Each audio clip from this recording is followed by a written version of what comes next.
What is retail arbitrage? Retail arbitrage is a simple concept. First, you purchase a product from a local retail outlet, selling it at a low price, then sell that same product at a higher price, flipping it for a profit. You can sell items via marketplaces like Amazon, Craigslist, Facebook Marketplace, eBay, Jet, Walmart, etc. Although there are many options available to retail arbitrage sellers, Amazon is one of the best places to sell for those just getting started with this business model.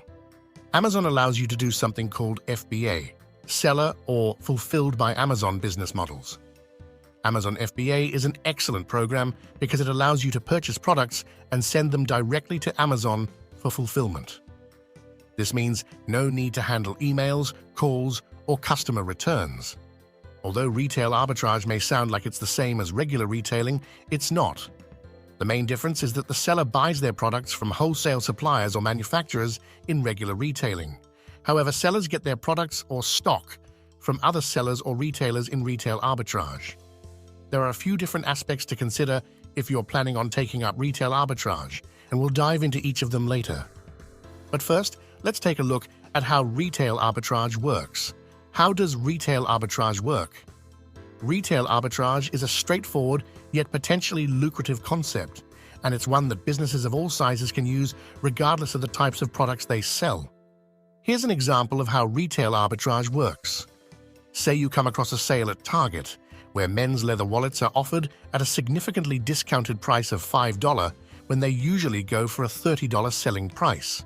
This may be because the store is clearing old stock or seasonal discounts. If you can invest some cash into purchasing 20 units, you can sell them through an online marketplace for a couple of dollars less than the product's original retail price. Doing a little math here, wallet original cost, $30, wallet purchase price on clearance, $15. Listing price on Amazon, $28. Revenue from each unit, $28 minus $15 equals $3. Amazon FBA fee, 99 cents. Profit, after costs expenses, $12.01. Multiply by 20 units for a total profit of $240.20. And all this happens without you having to deal with wholesalers, suppliers, or manufacturers. This makes retail arbitrage an excellent opportunity for starting a successful Amazon business. This is the main difference between standard retailing and retail arbitrage. You are purchasing directly from the retail store, and while this can sometimes cut your profit margins, it's often a more straightforward process than trying to source products via suppliers. Because of this low cost of entry, retail arbitrage is the perfect way for most people to get started as sellers online. Here is another example of retail arbitrage at work. Say you purchase an item from one of your local retailers for $7 and the same product sells for $18.99 on Amazon. Whenever a customer buys your item, Amazon pays you roughly $13 after shipping costs and all the fees. This means you will have made a profit of $6 on your initial investment of $7. The best part about retail arbitrage is that there is no guesswork involved in profitability. The only thing you have to do is source the right products. There are many ways you can go about identifying profitable inventory. Still, many sellers use scanning apps like FBA Scan, Profit Bandit, and the Amazon Seller app, which allow them to scan the product's barcode to see precisely what a product is selling for and how much they will have to pay in fees. The scan tool provided by Amazon is entirely free, and it's pretty darn good. The best and most reliable sources of products are typically sales and the clearance racks of large stores like Target, Home Depot, and Walmart. When you use these free tools for Amazon retail arbitrage business, you can get goods offered at significant discounts compared to their normal retail price. These provide great potential for making high profits when selling them online. To be clear, Amazon retail arbitrage is different from many other Amazon-focused business models. Dropshipping involves sourcing products directly from other businesses and selling them now on Amazon. Online arbitrage involves sourcing products directly from online retailers without going to stores as you do in retail arbitrage. Private label. A private label is where you source products from others or make minor tweaks to products from others and brand them under your business as your products.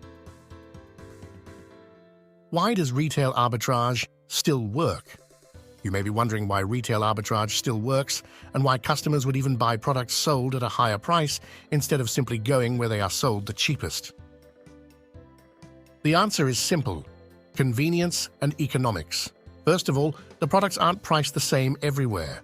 The wallet you're buying for $15 in one city might cost $45, and while leather wallets may be shared or slow-moving in one area, they may be in very high demand in another place. This is something that Amazon sellers use to turn a profit. Secondly, there is the issue of convenience. As an Amazon seller, you will find many consumers willing to pay extra for convenience. For instance, some people will gladly pay a bit more to have products delivered to them to avoid going to the shop, searching for the item they need, and standing in long queues to purchase it. Third, supply and demand. One of the most straightforward rules of economics is supply and demand. With a low supply and a high demand, prices can skyrocket. For example, take the demand for toilet paper and hand sanitizer during the COVID-19 pandemic in 2020. People were marking up these products by 100% or more on Amazon and selling out without a problem because the supply wasn't available locally. There are many reasons why a large store like Target or Walmart has discounted products. For instance, they may be doing so to make room on their shelves for different products. And remember, brick-and-mortar retail stores have limited space where they can stock inventory, which means they need to stock that space with whichever products will earn them the highest revenue. This process is complicated and ever-changing, so it may happen that when a new shipment comes in, they simply need to cut ties with whichever product is not performing well, or one that doesn't have long-term potential, to make way for a hot new product. It may seem crazy to you and me, but these big box retailers don't mind taking a loss on these retail products if they can get something more profitable in its place. This is what creates an opportunity for experienced retail arbitrage sellers who are searching for clearance products. So while you may see it as the retail stores missing out on making more money, the clearance items or sale process allows them to increase their profits by focusing on something else and leaves you free to take advantage of that store's leftover profits when you buy those products to sell them in other places, like online marketplaces where space is not a limiting constraint. Retail arbitrage, pros and cons.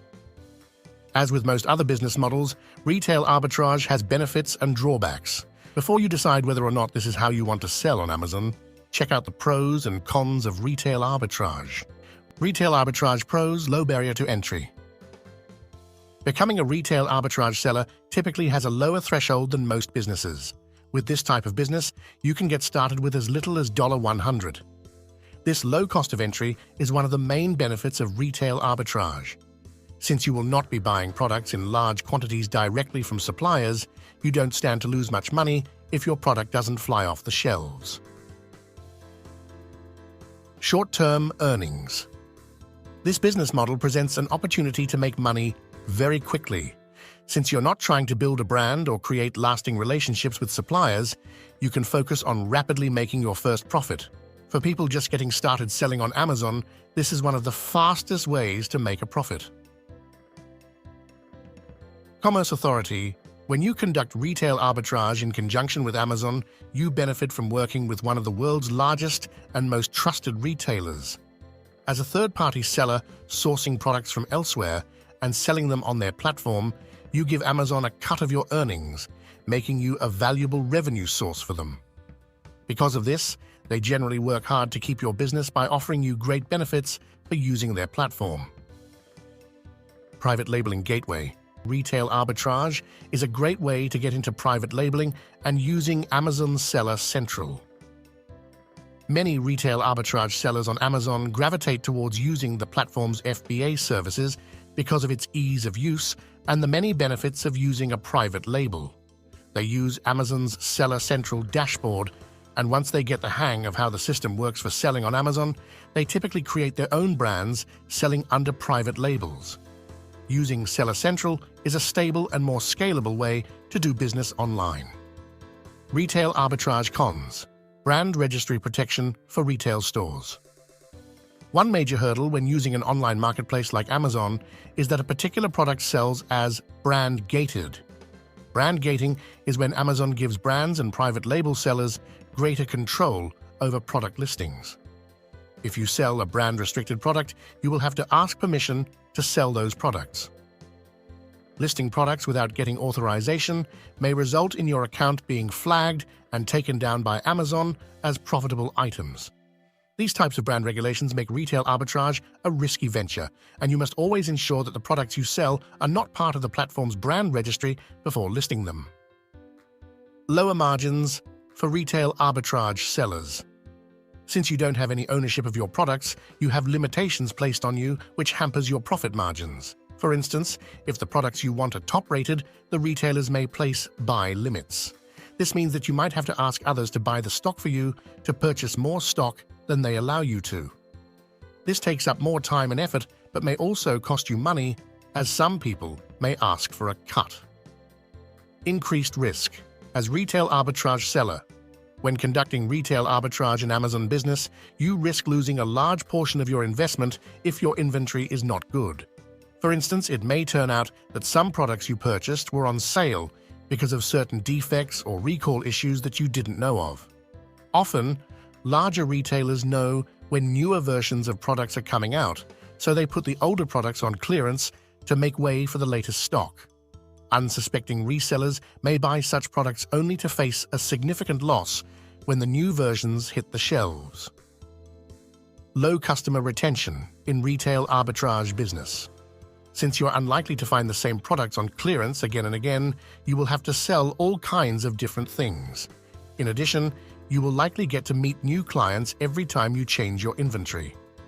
In addition, all your products will bear other people's brands, which means that if they're great, those people get praise, not you. But if the products are of poor quality, it damages your seller rating on Amazon. Minimal investment and fewer risks make it easier to live with the fact that you may never have client attention when you have an Amazon business. Very difficult to scale business model. While this is a tested method for making a bit of cash on the side, and while it's possible to make big margins on any of the products you choose to sell, this sustainable business model isn't great as a long-term strategy if you want to build a scalable, sustainable business that you can sell for profit. With other business models like private labeling or creating your own brand, you can automate processes in various verticals. You also have full control over the way things function. However, with retail arbitrage, you must have a hands-on approach to have any control or consistency over the process. Gas costs and time spent sourcing products. For most people, this is one of the significant downsides of retail arbitrage on Amazon. You have to spend a lot of time and energy looking for incredible deals in your local retail stores and carefully providing space for storage, but this will cost storage fees. Also, you have to find resale opportunities quickly. Otherwise, you risk having to pay storage fees. Although retail arbitrage seems simple, this business model requires a lot of hard work to make it successful. But the good news is that for those willing to put in the time and effort, this can prove to be a highly lucrative source of income. What is the average retail arbitrage profit margin? Your profit margin with retail arbitrage will differ depending on how much you pay for the items you sell on Amazon and how much customers are willing to pay for them. Many retail arbitrage sellers use 10 to 30% as a strict benchmark. To help ensure your success as a beginner, it's a good idea to use the exact figure as a rule of thumb. Only source retail arbitrage products that you can get for 10 to 30% lower than their minimum cost. And there you have it, everything you need to know to help you get started in retail arbitrage. Thank you for joining me on this extended journey through retail arbitrage. If you found this exploration insightful, don't forget to like, share, and subscribe. Thank you for watching.